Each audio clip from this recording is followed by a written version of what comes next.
boa tarde a todos. Meu nome é Jordana, eu sou nutricionista e hoje eu vim falar aqui sobre a importância da saúde mental e prevenção do adoecimento. Porque em janeiro, o Ministério da Saúde, ele ressalta, né, a importância de nós cuidarmos do nosso bem-estar, da nossa mente, né, pelo risco que uma falta de bem-estar e as doenças psicológicas podem trazer em diferentes fases da vida, mas principalmente hoje na adolescência, adultos e idosos. Então, vamos falar um pouquinho das estatísticas, né? Em 2019, 1 milhão de pessoas foi diagnosticado com um transtorno mental, qualquer tipo de transtorno mental.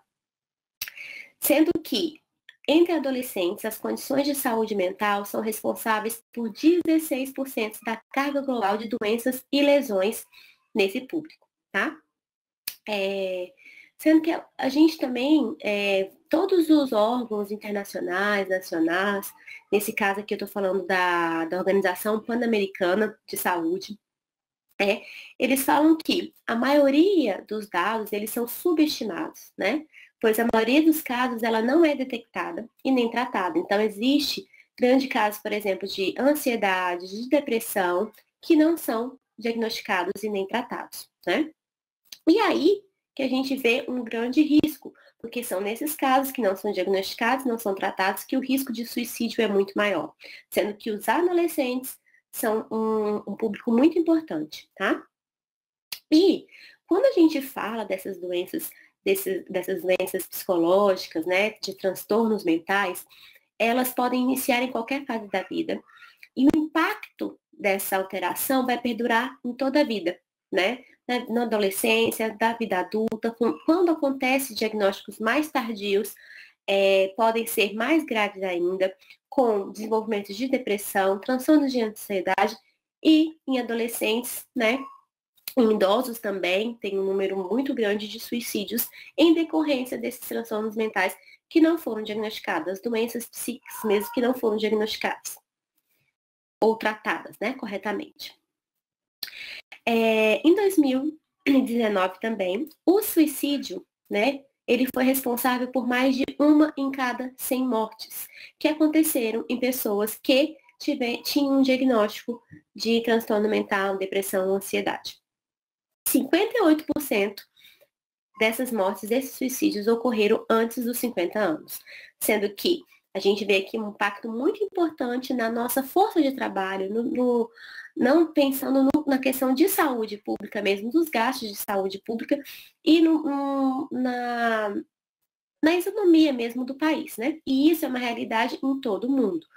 E aí, quando a gente fala em adolescentes, né, uma idade muito vulnerável, o suicídio foi a terceira principal causa de morte entre adolescentes de 15 a 19 anos, tá? Esses são dados da Organização Pan-Americana de Saúde. Então, essa é uma realidade a nível de Brasil também. E quando a gente fala das doenças mentais, das depressões, ansiedades e outras doenças relacionadas, as consequências de não abordar essas condições de saúde mental dos adolescentes, né, se estendem, então, à idade adulta, prejudicando tanto a saúde física como a saúde mental e limitando também as futuras oportunidades desses adolescentes, levando também à redução da expectativa de vida, sendo que essa redução ela é estimada em 10 a 20 anos, principalmente devido às doenças físicas evitáveis, que a gente sabe quando há uma depressão, um grau de depressão muito forte, iniciando no início da vida, além dessa redução da expectativa dos anos de vida, existe um menor cuidado com a própria saúde e bem-estar, né? Porque essa pessoa ela não tem vontade de cuidar de si mesma. E a depressão e a ansiedade aumentaram quando a gente vê os dados relacionados ao ano, a partir de 2020, no início da pandemia do Covid, nós tivemos um aumento de mais ou menos 25% em apenas um ano, de 2020 para 2021, na incidência diagnosticada de depressão e ansiedade.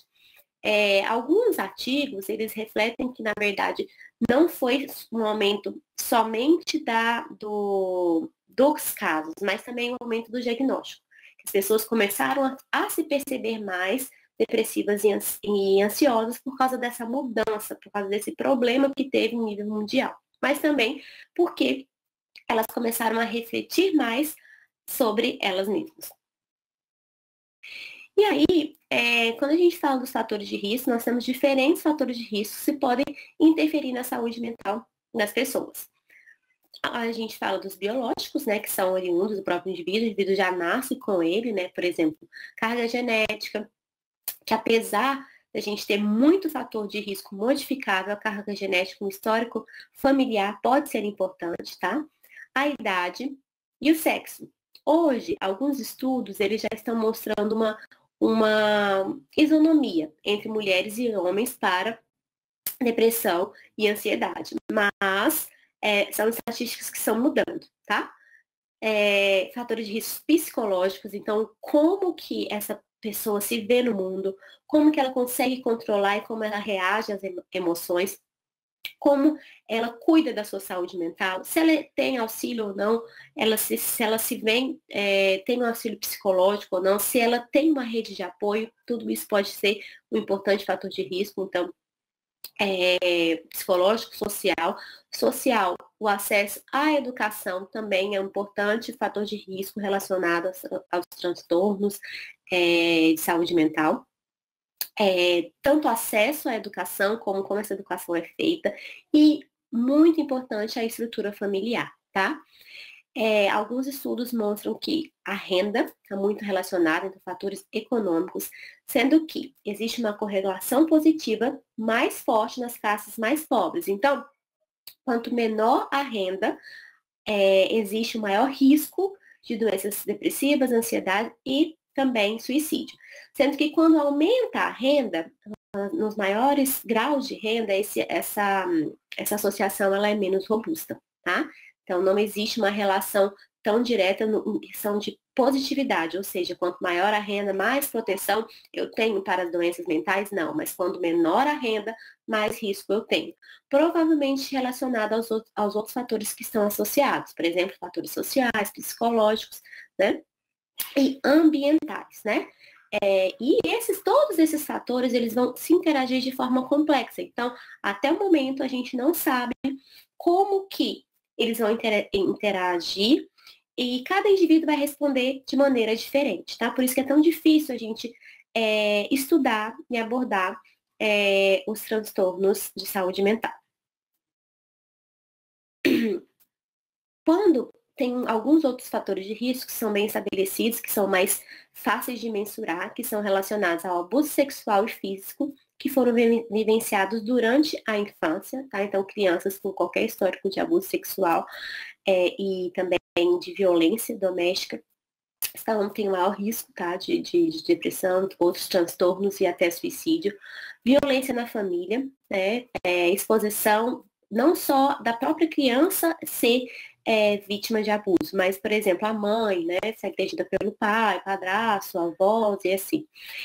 Na escola, né, presença de brigas entre os grupos, né, os subgrupos dentro da escola, e essa criança está inserida nisso, na própria comunidade, né, muito relacionado também essa questão das dificuldades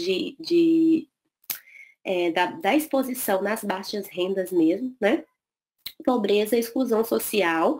Então, a exclusão social aqui é muito mais relacionada a como a pessoa se sente, se ela se sente excluída, tá? Porque muitas vezes é a percepção da pessoa que vai importar. Alguns estudos demonstram isso, tá? Desvantagem educacional, então o menor nível educacional, tá? Uso de drogas, então a gente fala muito das drogas ilícitas, mas o álcool também está incluído como uma importante droga, né? Um consumo acima de 2 doses pode estar relacionado a maior risco de doenças depressivas, ansiolíticas e outros transtornos mentais mais graves, né? Além disso, quando um dos pais usa drogas ou abuso de álcool e há uma violência conjugal, também aumenta o risco, tá? Angústia psicológica. Essa angústia psicológica, ela pode ser percebida individualmente de maior ou menor intensidade, né? E muitas vezes acontece de maneira geral na população, como a gente viu em 2020, que pode estar relacionado ao aumento de diagnósticos de depressão, por exemplo, né? Quando acontece alguma guerra, algum conflito armado, quando acontece um desastre natural, muita chuva, tsunami, enfim, que acomete a população de maneira geral, e outras crises de caráter humanitário que vão afetar a população. Isso vai também depender da percepção individual.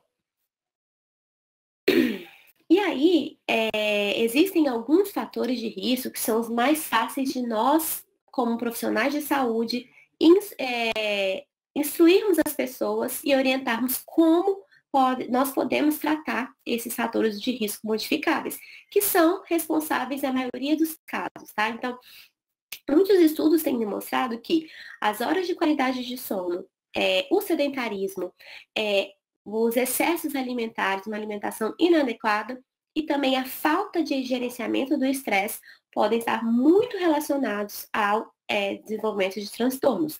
Entre eles, os principais, a depressão e o burnout, né, e a ansiedade. E aí, então, vamos falar um pouquinho do sono, né? Sono. O que é o sono? É um estado reversível de desligamento da nossa percepção, né? E redução da nossa responsividade, né? Responsividade ao ambiente. E ele é fisiológico. Todo mundo precisa, todos os seres vivos precisam, né? Desse sono. Necessário, ele é temporário e ele é cíclico. Então, o sono, nós temos algumas fases do sono, né? Ele é um processo neuroquímico que vai envolver hormônios, né? Ele é muito bem orquestrado, então tudo tem que estar funcionando muito bem, envolvendo centros cerebrais promotores do sono e aqueles centros cerebrais de hormônio que vão liberar hormônios para nos preparar para o despertar, né? A propensão do sono, ela vai depender de dois fatores principais. Bom, a quantidade acumulada de privação de sono ao longo da vida da pessoa e a fase do relógio circadiano, que é o ciclo circadiano que a gente fala, né? Que aumenta o sono à noite, com a liberação de alguns hormônios, por exemplo, a melatonina, que muita gente, né, que não o uso não é liberado no Brasil, mas em alguns lugares né? Porque algumas pessoas têm dificuldade na produção de melatonina, outras produzem, mas não têm a ação esperada, né? E aí, pra gente falar um pouquinho do sono, eu vou falar muito rápido, porque a aula, vocês vão ver que a aula tá um pouquinho mais longa do que eu geralmente gosto de falar. Mas é importante a gente saber que o sono, ele tem um ciclo, ele tem fases, né? Quando dormimos, geralmente passamos por 4 fases distintas do sono. E aí, de maneira mais geral ainda, a gente divide o sono em fase não REM, né, que é não temos movimentos rápidos dos olhos, e do sono REM, que é o rápido movimento dos olhos.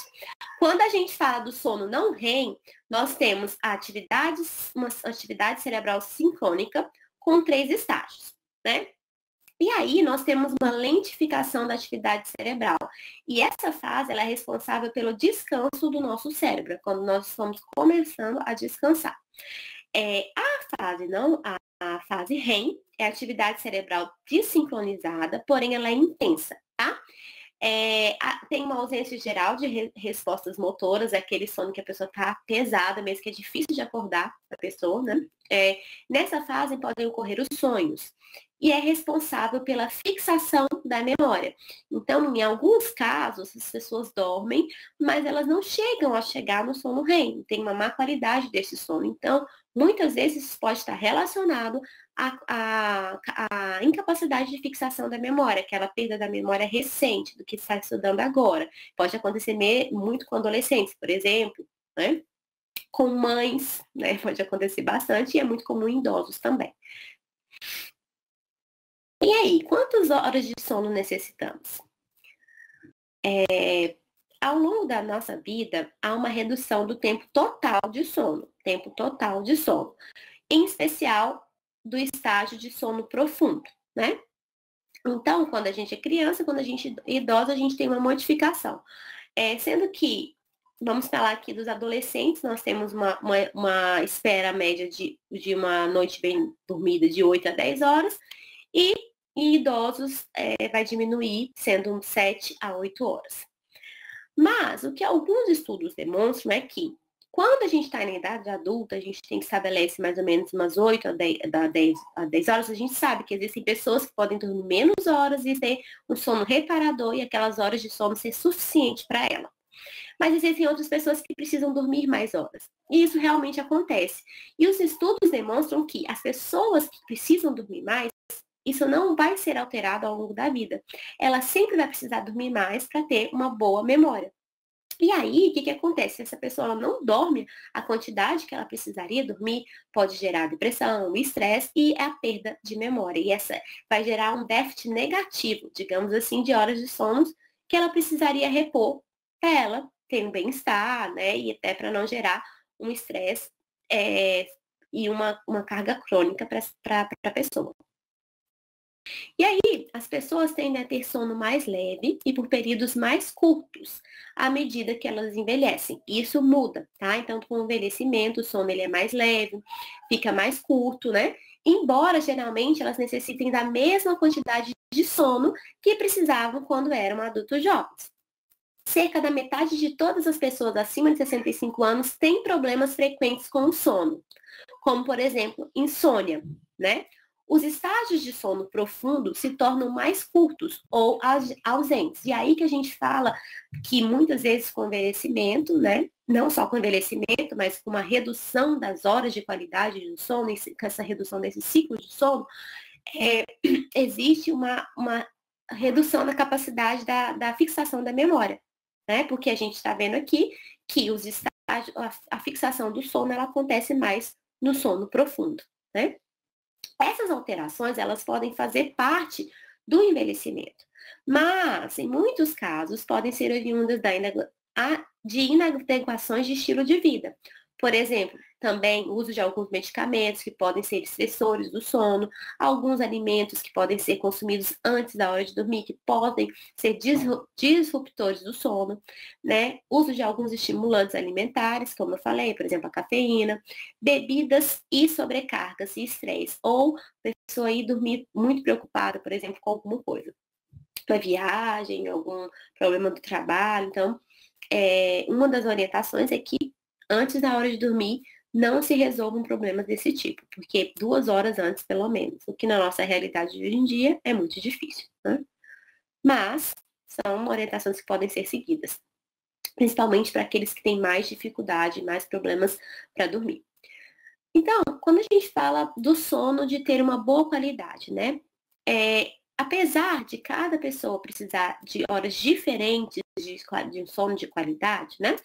Existem algumas dicas, né? Algumas regras que são para você avaliar se o seu sono está de qualidade ou não. Por exemplo, quando você está muito cansado, quando você está exausto, você deita e dorme. Você apaga. E é um sono muito pesado. É aquela pessoa que fala, nossa, eu dormi, apaguei, mas não me sinto, minha energia não está renovada, né? Porque é no estágio de exaustão. Depois eu vou falar um pouquinho dessa classificação. E aí o normal é que você adormeça, também não demore muito para dormir, porque quer dizer que você está muito preocupado, muito ansioso, seu cortisol deve estar lá na altura, que não está fazendo com que a sua melatonina consiga trabalhar para te ajudar no sono, né? Então, uma média aí de adormecer até 30 minutos depois que você se deitou. Acordar bem disposto, não despertar muitas vezes durante o sono, sentir-se bem disposto durante o dia. Essas são algumas características de um sono de qualidade. Quando existe uma privação de sono, e principalmente privação de sono crônica, alguns indivíduos são mais suscetíveis do que os outros, e também alguns momentos da vida a pessoa pode estar mais suscetível e outros menos suscetível, né? Pode gerar a depressão, dor crônica, obesidade, porque existe uma redução no metabolismo dessa pessoa. Além da redução desse metabolismo, ela pode gerar uma compulsão por alimentos que vão trazer mais energia para ela, e geralmente são alimentos que também dão prazer, que são alimentos hipercalóricos, com muita gordura, com muito açúcar, Diabetes, por toda a descompensação metabólica e hormonal que acontece, hipertensão, porque tem uma sobrecarga ali, né, em todo o corpo, com uma retenção, uma super retenção de líquido, o coração tem que trabalhar mais, pode gerar um aumento da pressão arterial, fora todos os hormônios relacionados ao estresse. Existem alguns estudos que estão relacionados a algum tipo de câncer, inclusive, como a minha área de estudo é mais o câncer de mama, né? Existem alguns estudos mostrando em relação à alteração de sono e a possível aumento de chances do câncer de mama, apesar de ser ainda inconclusivo. Mas, por outro lado, existe muita relação em relação ao tratamento. Pacientes que são tratadas para câncer de mama, elas têm muitas chances de ter alteração do sono, dificuldade para dormir, insônia, e essa insônia pode estar relacionada a uma menor resposta do tratamento. Então, para vocês entenderem o tanto que a nossa sociedade atual, essa privação de sono que nós estamos constantemente expostos, é maléfico para a nossa saúde, a curto, a médio e a longo prazo, né? Maior chances de suicídio e também alterações do humor. Eu me lembro quando a minha primeira filha nasceu, meu Deus do céu, eu achei que eu ia morrer. Era uma dor, assim, tipo, eu falava, meu Deus do céu, eu não aguento mais ficar sem dormir. Nossa, é muito difícil. Algumas pessoas são mais suscetíveis, né? A abstinência mesmo do sono. Eu sou uma delas.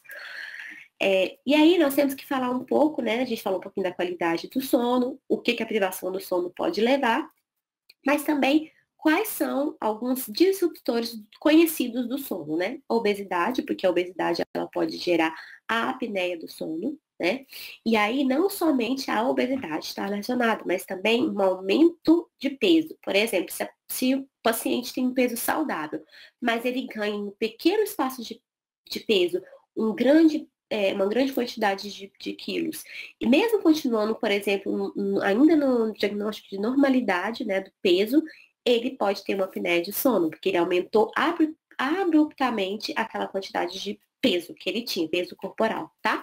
E aí, alguns estudos, os estudos ainda não são tão conclusivos, precisa de mais estudo, mas indica-se que é muito mais relacionado à gordura corporal, essa alteração da composição corporal e não apenas do peso em si, tá?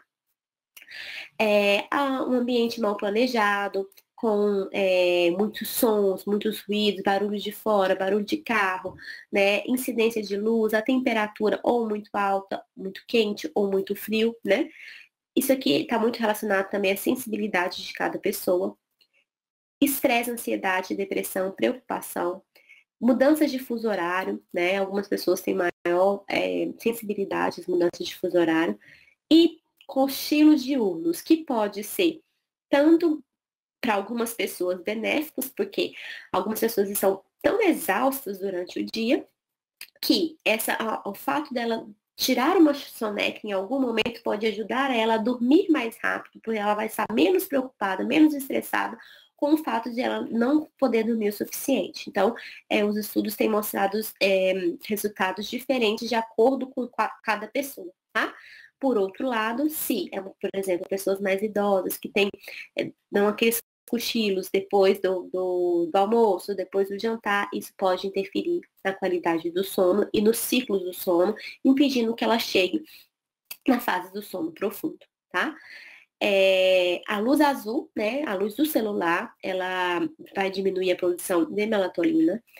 Em relação a tudo isso, todas essas coisas que eu falei podem aumentar o cortisol, que vai reduzir a qualidade do sono. A frequência cardíaca também está relacionada, a temperatura corporal, tudo isso está relacionado ao estado de alerta, que é a primeira fase do estresse, tá? Quando a gente falar lá, eu vou descrever mais certinho. A alimentação está muito relacionado, né? Refeições muito densas, muito ricas em gordura antes do horário de dormir. Um pequeno intervalo, então comer muito próximo ao horário que a pessoa costuma ir para a cama, né? porque essa refeição ela se torna de difícil digestão, então o organismo vai precisar trabalhar mais, né? Excesso de alimentos ricos em carboidratos, então o açúcar, ele é um importante estimulante, existem estudos até com crianças, né? Diferentes idades, com essa interferência mesmo principalmente do açúcar, né, quando a gente fala de estudo em crianças, do açúcar simples na qualidade do sono, né, e uma hiperatividade, uma hiperresposta ao açúcar, né, o uso de bebidas à base de café, e aí, aqui, muitas pessoas sabem do café, né, do cappuccino, mas nós também temos os chás, chá verde, chá preto, chá vermelho, chá mate, chás de ervas tem que ser sempre bem avaliados se eles não têm fonte de cafeína. Refrigerantes, tá? Sendo que algumas pessoas são mais responsivas do que outras, né? Refrigerantes à base de que tenham cafeína, né? Bebidas alcoólicas. As bebidas alcoólicas, apesar dos estudos serem controversos, mas algumas pesquisas demonstram que o excesso de bebida alcoólica ele pode interferir na qualidade do sono, tá? E a recomendação, principalmente para quem tem doenças do refluxo, por exemplo, dificuldades de digestão, é que ela seja consumida até 3 horas antes de dormir. Como melhorar, então, a qualidade do sono? Estabelecer horários regulares de sono, evitar preocupar-se durante o dia com o sono, né? Então, isso acontece muito. Eu falo isso foi uma realidade minha na minha primeira gestação. Eu não dormi muito bem durante a gestação e também não dormi bem nos primeiros anos da minha filha. E era uma preocupação minha durante o dia. Eu ficava muito mal-humorada, era muito exaustivo para mim. E eu não conseguia parar de pensar, será que essa noite a minha filha vai dormir bem? Eu vou conseguir dormir? E isso piorava, virava um ciclo. E o meu cortisol aumentava mais ainda. E às vezes ela até dormia bem e eu não conseguia dormir por causa desse excesso de preocupação com o sono, né? Deitar-se somente quando estiver com sono. Sonecas durante o dia tem que ser avaliado de qualquer pessoa. E se acontecer, elas devem ser sonecas curtas, que não vão interferir tanto no sono da noite, tá? Se você vai para a cama e tem aquele intervalo de 30 minutos, né, que você não conseguir dormir, a recomendação é que você levante-se da cama e não mexa no celular, vai fazer alguma atividade que te traga, e não assista televisão, vai tomar um chá, um mingau de aveia, pensar, fazer meditação, enfim. É alguma coisa que não te traga preocupação, que te deixe mais tranquila. E evitar passar a noite olhando para o relógio. É uma característica de muitas pessoas ansiosas, quando tem algum compromisso muito importante, medo de perder a hora mesmo, né? Então, isso é uma coisa que atrapalha muito o sono. Evitar bebidas alcoólicas antes de dormir, praticar atividade física antes de dormir, isso vai depender de cada pessoa, tá? Porque existem pessoas que ficam muito aceleradas depois da atividade física e não têm o sono de qualidade. Então, isso a pessoa tem que se autoavaliar. É o meu caso, eu não posso fazer atividade física durante a noite. Meu melhor período para fazer atividade física na manhã, por exemplo. Vai variar de cada pessoa. Mesmo que sejam atividades mais leves. Agora, se for uma meditação, uma yoga, aí tudo bem, né? Pilates, alguma coisa mais leve. Mas sempre que tiver uma atividade que aumente muito a frequência cardíaca, o indivíduo ele tem que se autoavaliar, tá? Aí, nesse caso, um intervalo mínimo que é recomendado quando a pessoa tem maior sensibilidade é o intervalo mínimo de 3 horas, tá? Entre a atividade física e a hora de deitar. Evitar refeições pesadas e comer em grande quantidade antes do horário de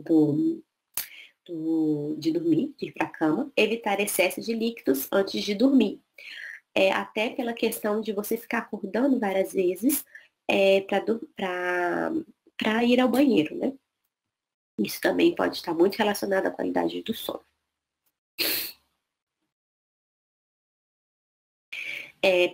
Preparar as condições do ambiente em que se dorme para aquelas pessoas que são mais sensíveis, né? Muito importante usar a cama e o quarto somente para dormir, principalmente a cama, né? Porque se você faz uma adaptação do seu quarto, como escritório, como se fosse em outro ambiente, tudo bem, mas a cama ela deve ser usada para dormir. Evitar o uso de tablets, de celulares, de televisão e do próprio computador, notebook.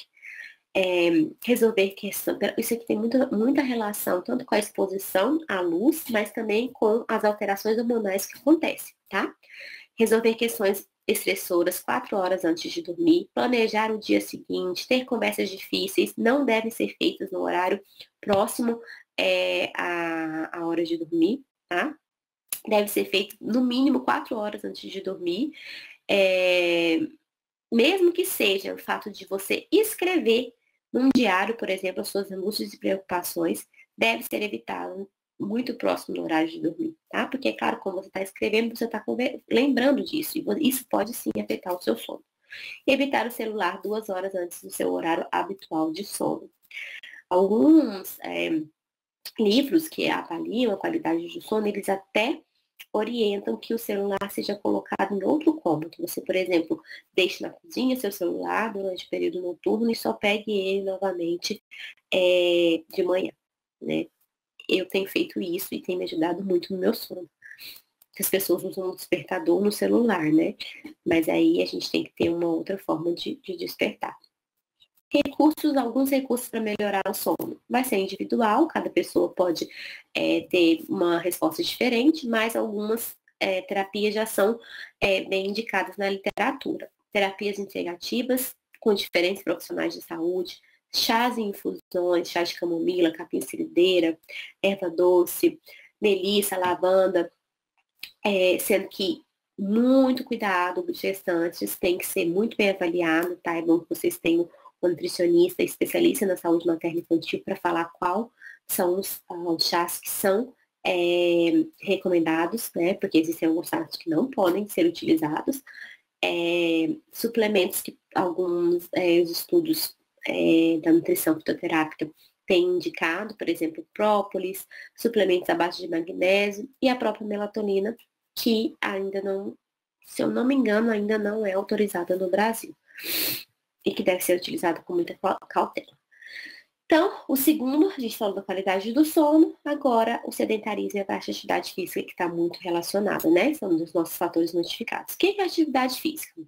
Quando a gente fala em atividade física, a gente fala em movimento corporal produzido pelos músculos esqueléticos que requerem gastos de energia. Ponto, né? Incluindo atividade física praticadas em qualquer lugar, trabalho, hora de lazer, tarefas domésticas, viagens, então atividade física em qualquer momento. Sedentarismo é quando você fica mais horas paradas e faz atividades que não requerem um gasto de energia durante o seu dia a dia. E aí, só para falar, que eu não vou entrar muito em detalhe, essas são publicações da Organização Mundial de Saúde, elas estão disponíveis com tradução em português, tá?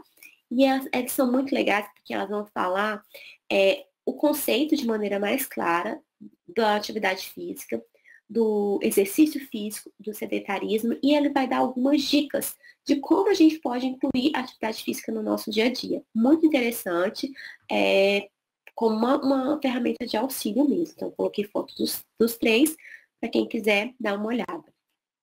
Tá?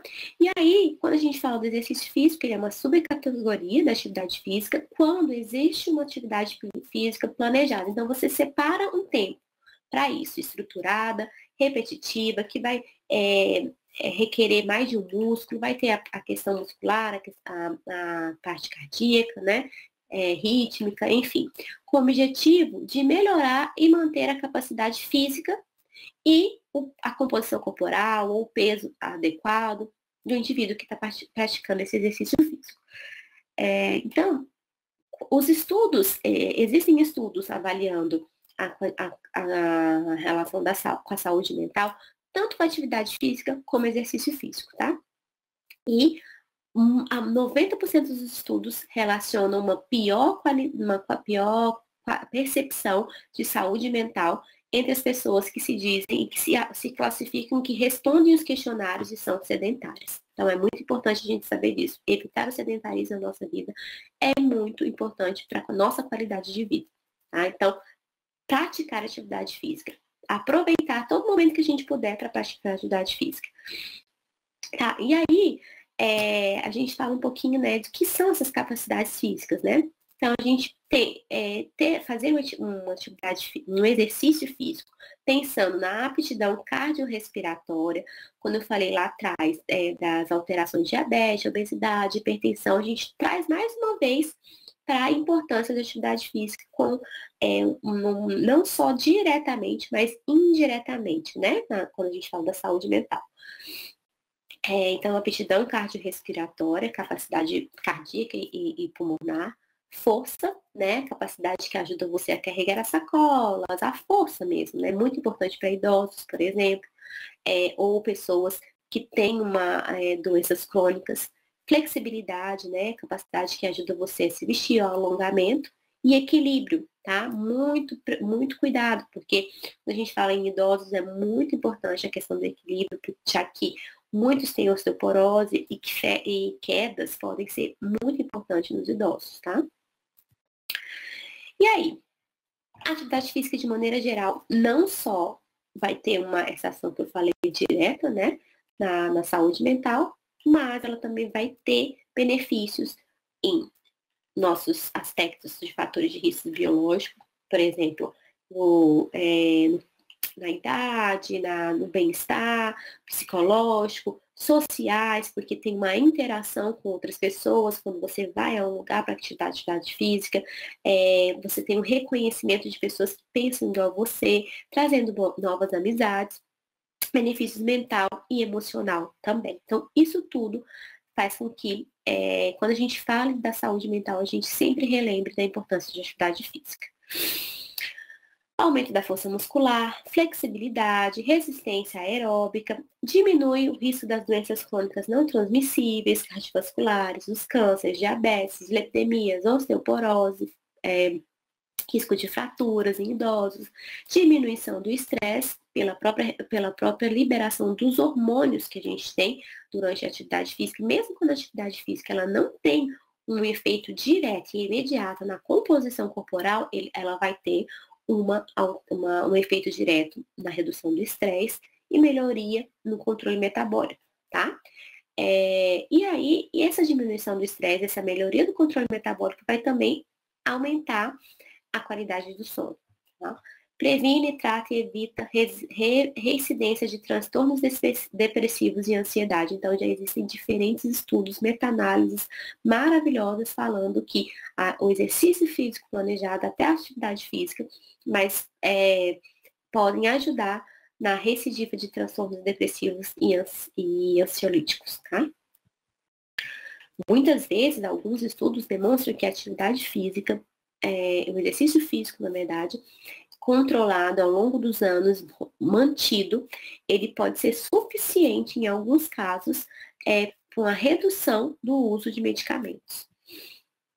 E aqui são alguns estudos que eu coloquei para quem quiser dar uma olhada, muito bons, né, que vai falar do impacto da atividade física e comportamento de risco para doenças cardiovasculares e reduzindo doenças cardiovasculares, câncer e todas as causas de mortalidade.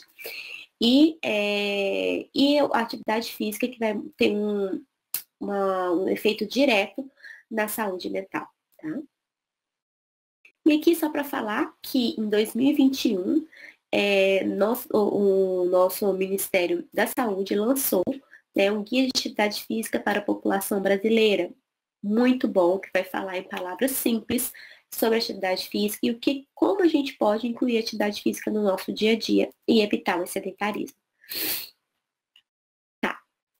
Próximo, eu falei, né, qualidade do sono, sedentarismo, atividade física e a alimentação saudável. E aí, quando a gente fala da alimentação saudável, sempre nós temos que pensar que existem regras que são para a população e existem regras que são aplicadas aos indivíduos. Aqui eu vou falar das regras que são mais para a população, que são geral, e elas devem ser adaptadas a cada população, né? Então, a alimentação saudável, ela vai atender todas as exigências do corpo, Ou seja, não está nem abaixo das necessidades e nem acima do nosso organismo. Então, ela vai manter um equilíbrio corporal. Então, porque muitas vezes a gente fala em dietas muito restritas e outras vezes nós temos uma compulsão alimentar que pode gerar vários outros prejuízos. Então, é um equilíbrio, né? Além disso, uma alimentação saudável, o conceito de alimentação saudável, ela tem que ser fonte de nutrientes, né? Só que não só ser fonte de nutrientes, ela tem que ter valores culturais, sociais, afetivos e sensoriais. Quando eu falo de alimentação, o alimento, ele carrega muito mais do que o próprio somente nutriente, né? Quantas pessoas não sentem o cheiro de uma comida e lembram de algum ente querido? Então, tudo isso tem que ser levado em conta. Então, o alimento tem significações culturais, ele deve ser acessível, deve ter sabor, né? E tem que ter baixo custo, porque a gente sabe que muitas pessoas, a maioria do orçamento mensal é para alimentação. Então, a gente precisa que essa alimentação ela seja mais barata, né? Valorizando a agricultura familiar, redução do agrotóxico, né? Ela tem que ser variada dentro das possibilidades, com baixo custo, colorida. Então, a gente sabe que cada alimento, a gente tem uma campanha que é muito antiga que fala 5 ao dia, né? 5 cores ao dia. Que cada cor, ele vai trazer um nutriente diferente. Então, a gente tem que trabalhar isso também, né? Vitaminas e minerais. E, além disso, quando a gente olha um alimento que ele é atrativo pela cor, pela visão, a gente já tem mais interesse em comer, né? Então, a cor, depois o cheiro e, por último, o sabor. Tem que ser harmoniosa em quantidade e qualidade e segura, muito importante, né? Livre de contaminação físico-química e biológica, né? E dos possíveis riscos à saúde. E aqui, alguns artigos também, né? Falando do papel da alimentação nas desordens depressivas, na ansiedade. Então, o comportamento alimentar hoje ele tem sido muito estudado, né? Existem várias linhas, né, que estudam o comportamento alimentar e tanto a alimentação ela pode ser usada como ferramenta, mas como também ela pode ser um estressor muito grande, pode piorar, né, naquela pessoa que ela tem um transtorno de ansiedade. E assim, quando a gente fala em transtornos alimentares, muitos transtornos alimentares, eles ocorrem em pessoas que não têm só o transtorno alimentar, elas têm transtornos relacionados, transtornos mentais também relacionados. Por exemplo, ansiedade, depressão, uma baixa autoestima, tudo isso está relacionado. A gente fala de bulimia, anorexia nervosa, tudo está muito relacionado, né? Então, a gente tem que sempre pensar na alimentação como uma ferramenta de ajuda, que deve ser cuidadosamente planejada e analisada individualmente. Então, a alimentação aparece em todos os cenários de promoção da saúde, prevenção de doenças, tratamentos e longevidade, inclusive quando a gente fala na saúde mental e depressão. E aí, eu vou falar aqui rapidinho, até coloquei algumas figuras que vocês podem encontrar de sugestão de alguns alimentos do nosso dia a dia que são saudáveis e que devem ser valorizados, que eu não vou falar muito, porque a gente já passou muito tempo da aula, mas para falar que nós, brasileiros, nós temos um guia, né, o Guia Alimentar para a População Brasileira, também tem o Guia Alimentar para Menores de 2 anos, que é mundialmente divulgado, né, pela eficiência, pela qualidade da informação que é colocada ali. Então, as recomendações alimentares, elas devem, por quê? Além de ser muito boas, elas são aplicadas à nossa população e elas levam em consideração o cenário de evolução da nossa alimentação, da população brasileira e de todo o mundo, né? E, ao mesmo tempo que leva em consideração esse cenário de evolução da alimentação, também tenta ter um resgate das nossas práticas alimentares culturais e que são saudáveis, né? Então, é muito, muito interessante. Informações confiáveis sobre a nutrição, né, que vão ampliar a autonomia das escolhas alimentares, porque eu, como nutricionista, eu quero que as pessoas, o adolescente, o idoso, em qualquer idade, ele tenha autonomia para escolher seus próprios alimentos de maneira saudável, né? Eu sou apenas um guia. Alimentação, ela também é cultura, ela é sentimento, é memória, é ambiente, tudo isso está relacionado. E aí, o nosso último guia, ele traz uma classificação muito interessante. Ele classifica os alimentos conforme o grau de processamento. E ele tem várias diretrizes, mas uma das principais é que a nossa alimentação, ela seja principalmente baseada em alimentos naturais, né, e minimamente processados, né, ou preparações culinárias, e nós devemos evitar os alimentos processados ou ultraprocessados. E aí, a gente fala, né, desse processamento de alimento e tem uma classificação. Então, o alimento in natura, um alimento como a gente pega na natureza, né, que são retirados diretamente de plantas, animais, sem alterações. Os minimamente processados são aqueles que passam por processos mínimos, mínimo necessário para o consumo da população. Processado são fabricados pela indústria com adição de sal ou açúcar, para aumentar a durabilidade. E o ultraprocessado, geralmente, é aquele que a gente tem um monte de ingrediente que a gente não sabe o que é. E os alimentos ultraprocessados, infelizmente, têm ganhado o coração da população brasileira.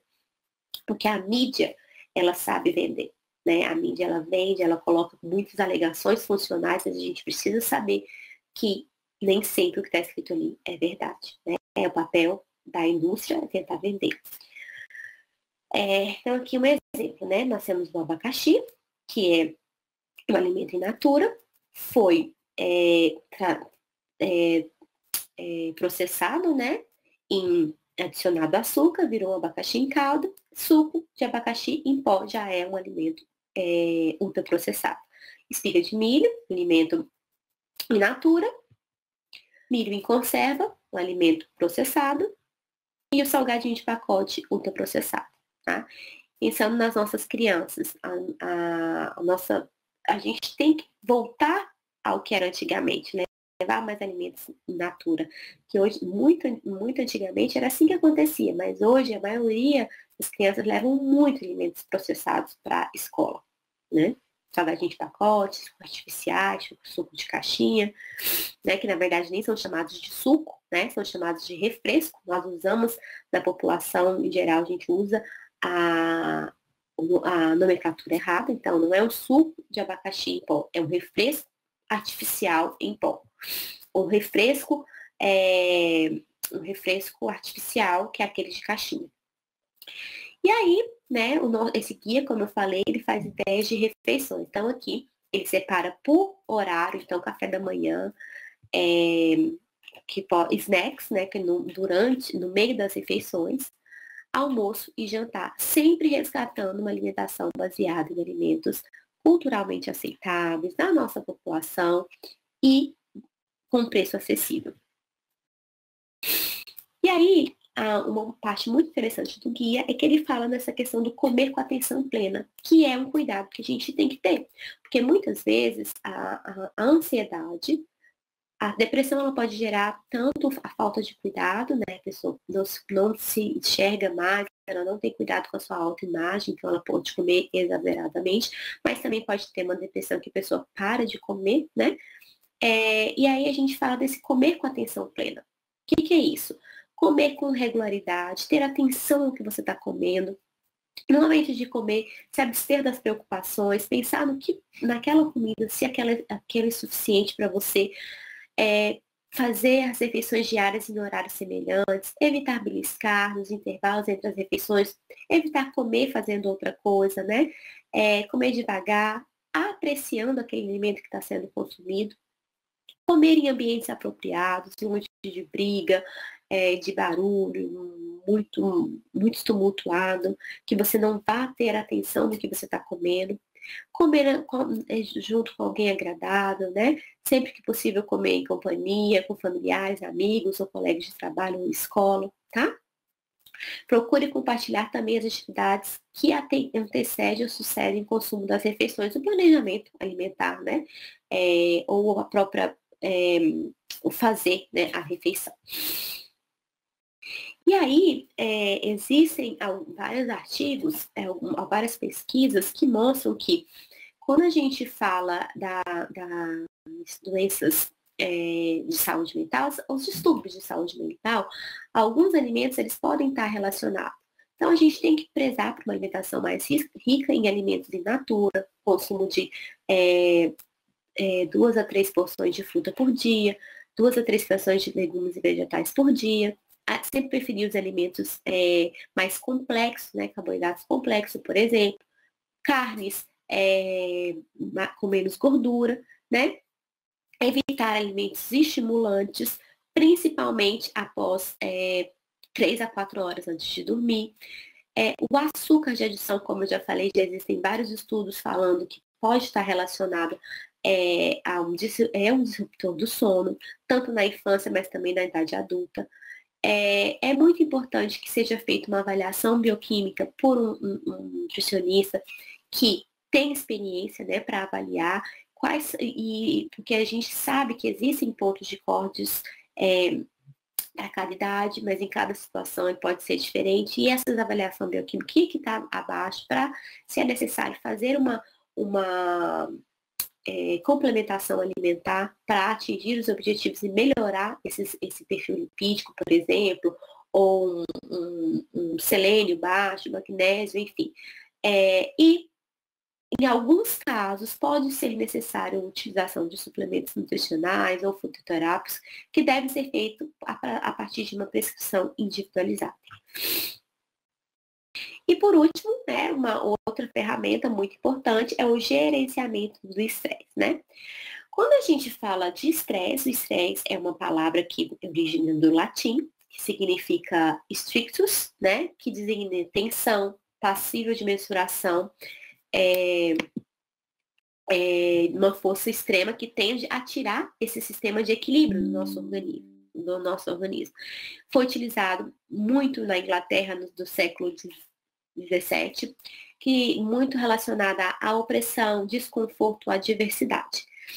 E aí, quando a gente fala do estresse, ele geralmente é provocado por um estímulo psicológico, ambiental ou fisiológico. Alguma força, alguma alteração que faz o corpo sair daquele eixo ou ter uma preocupação excessiva ou uma necessidade de se proteger ou de fugir, alguma coisa assim. É uma coisa natural. Então, nós temos algumas fases. A fase de alerta, fase de resistência e a fase de exaustão. Fase de alerta é aquela fase que a gente estuda lá no ensino secundário, né? Que todo animal tem. Aumenta a capacidade orgânica frente a uma ameaça, dá uma taquicardia, hiperventilação, tensão muscular, aumento da sudorese, dilatação das pupilas e ansiedade, que geralmente vai depender de cada pessoa, mas pode demorar tipo de semana a meses, dependendo da capacidade de cada indivíduo.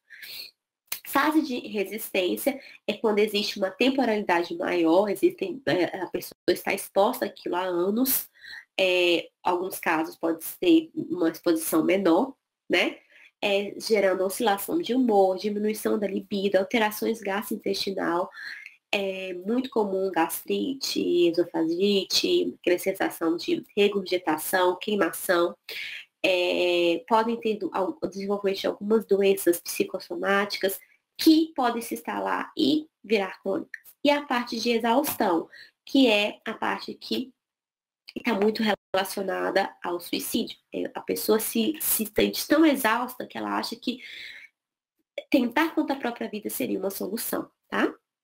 Que existem falhas nesses mecanismos de adaptação. A pessoa não consegue mais, ela não consegue mais se adaptar àquela realidade. Não existe um padrão de temporalidade, ela é individual, tá? E aí, os sinais do estresse diante das diferentes fases, eles vão ser diferentes em cada uma das fases, né? Alerta, resistência, causa de ação e exaustão. Vou falar um pouco do sono. Então, primeiro, na fase de alerta, tem uma dificuldade de dormir muito acentuada. Na resistência, a pessoa sabe que ela tem que fazer as coisas, ela sabe que ela precisa ficar acordada, mas ela não consegue, porque ela já está começando uma exaustão, né? Quando há uma quase exaustão, geralmente é caracterizado por uma insônia.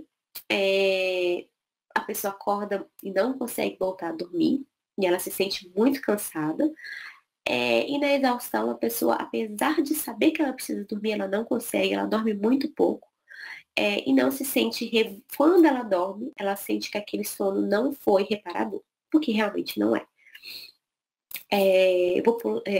Quando a gente fala do humor, pode ser diferente para cada pessoa, porque vai depender muito da personalidade também, né? Mas na exaustão, a pessoa tende a não se socializar, ela tem um desinteresse por coisas que antes geravam prazer. O que eu mais vejo aqui no humor é isso, porque pode mudar muito de pessoa para pessoa, mas é bem característico essa questão de desinteresse. Coisas que antes ela tinha prazer, ela não tem mais prazer. Então, é uma fase de exaustão e preocupação, tá? Libido pode desaparecer por completo, né? Na fase de exaustão. Trabalho, então a gente fala na fase de alerta, a pessoa está com geralmente uma grande produtividade e criatividade, porque ela precisa produzir, ela precisa trabalhar, ela tem uma meta, ela tem alguma coisa, ela está em avaliação, então ela precisa e ela vai conseguir.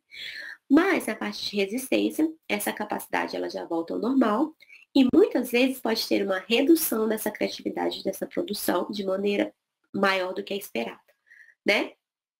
E na exaustão, ela se torna improdutiva, ela se sente que ela não tá respondendo como ela deveria responder, dificuldade em tomar decisões e muitas vezes dificuldade de concentrar, tá? E ela muitas vezes perde o interesse pelo trabalho, o que ela fazia antes. Em relação ao corpo, já falei um pouquinho da fase de alerta, que é taquicardia e tudo mais, vou pular para a parte de exaustão. Na exaustão, existe um desgaste crônico, um cansaço crônico. Muitas vezes viabilizado e mostrado pela pessoa por queixas físicas constantes, sempre oscilando dores, tipo de dor de cabeça, dor muscular, dor de garganta, dor no estômago, enfim. E pode até ter um diagnóstico mesmo de doenças graves, né? Artrite, artrose, enfim, depressão, hipertensão, úlcera, psoríase, doenças autoimunes, né? Como eu falei, que estão relacionadas a essa fase de exaustão. Então, é o corpo querendo sair desse estado de estresse crônico.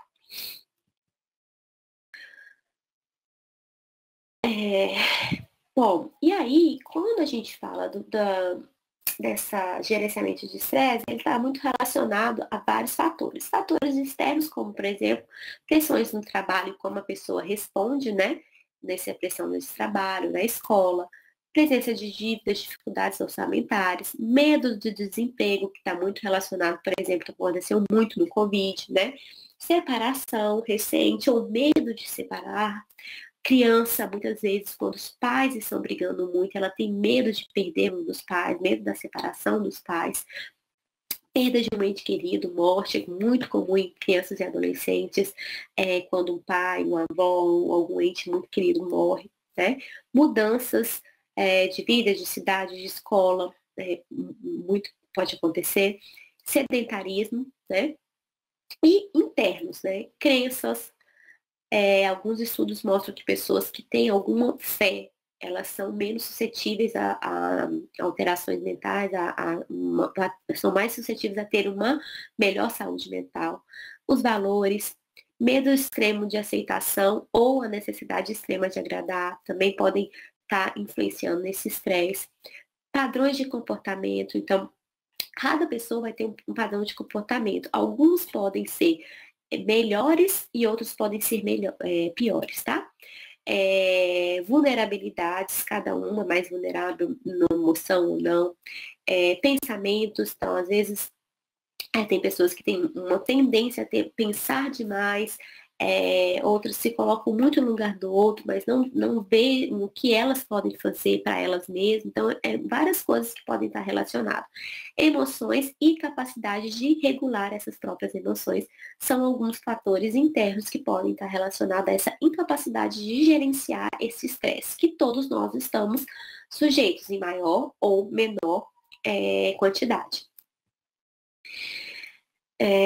Então, aqui é só para falar que a gente tem que pensar, né? Como nós estamos fazendo, né? Para gerenciar esse estresse, né, na nossa vida. E existem algumas estratégias que já estão bem descritas na literatura, que alguns indivíduos podem gostar mais de uma, outros de outras, mas que podem ajudar nesse gerenciamento do estresse. Suporte religioso social, prática de atividade física, já falei, planejamento, né, e administração do tempo, sempre estabelecendo prioridades, horas e qualidade do sono, tudo isso foi abordado na nossa aula, psicoterapia, mindfulness, que eu não sei falar direito o nome, que é, né, uma capacidade de pensar, uma terapia que você vai pensar no momento presente, né, com uma atitude de abertura e curiosidade do que vem, do que vai ser, entendeu? É sempre pensando de maneira positiva. É uma atitude de pensar como você pode trabalhar a sua mente para pensar no momento agora, para ter uma mente mais aberta, positiva e uma curiosidade do que vai ser, um otimismo em relação ao futuro e não um estresse. Nunca fiz essa prática, por isso que eu não sei falar muito bem, né, mas existem vários livros que descrevem algumas pesquisas recentes que mostram que existe uma relação, uma melhora de como principalmente mulheres se sentem com a prática e uma melhor percepção da qualidade de vida e da sua própria saúde emocional. A meditação, né, que pode contribuir para cultivar clareza nos processos mentais, equanimidade, compaixão e abertura por novas experiências. Também nunca fiz a meditação, mas também existem estudos bem interessantes mostrando da importância da meditação como ferramenta de gerenciamento de estresse. A acupuntura também pode ser utilizada, o reiki, né, que é o uso das pedras quentes, né, a homeopatia, o uso de chás, que já falei um pouquinho lá na questão da nutrição, que deve ser feito da alimentação individualizadamente, deve ser avaliado em gestantes, por exemplo, pode ser utilizado em maracujá, cidreira, lavanda, mulungo e o uso de óleos essenciais. E, por último, eu queria finalizar essa aula falando que nós estamos numa era, né, que os transtornos e a nossa saúde mental, ela tem sido colocado muito em xeque, e é importante, né, nós avaliarmos e fazermos uma autorreflexão, um autoconhecimento, até para nos conhecermos e também para ajudarmos os nossos pacientes, os nossos familiares, e saber que existe um maior risco, né? A população está em maior risco de doenças que afetam a qualidade de vida e a saúde mental. Então, nós temos avanço, né, nas pesquisas atuais que comprovam a relação entre o estilo de vida e a saúde mental. Então, nós temos que utilizar dessa estratégia. Existem fatores que nós não podemos controlar, mas o estilo de vida é um fator que nós podemos controlar, né? Apesar da importância dos aspectos internos, destaca-se a resiliência e a capacidade de adaptação, que pode ser trabalhada, por exemplo, com uma psicoterapia. Há evidência de que essas mudanças, essas terapias, elas podem reduzir a carga, né, de como essa pessoa vê esse estresse, como que ela está respondendo ao estresse, essa exaustão, e prevenir o adoecimento e também o suicídio. Porém, é diferente de pessoa para pessoa, algumas pessoas aceitam mais umas terapias do que outras. E a necessidade de mais pesquisas traduzidas em políticas públicas e proteção aos grupos mais vulneráveis, crianças, adolescentes, idosos, né? E difusão de estatísticas mais plausíveis e que realmente sejam condizentes com a realidade e formas de controle, né? Principalmente pensando no risco e também no risco de suicídio. Obrigada.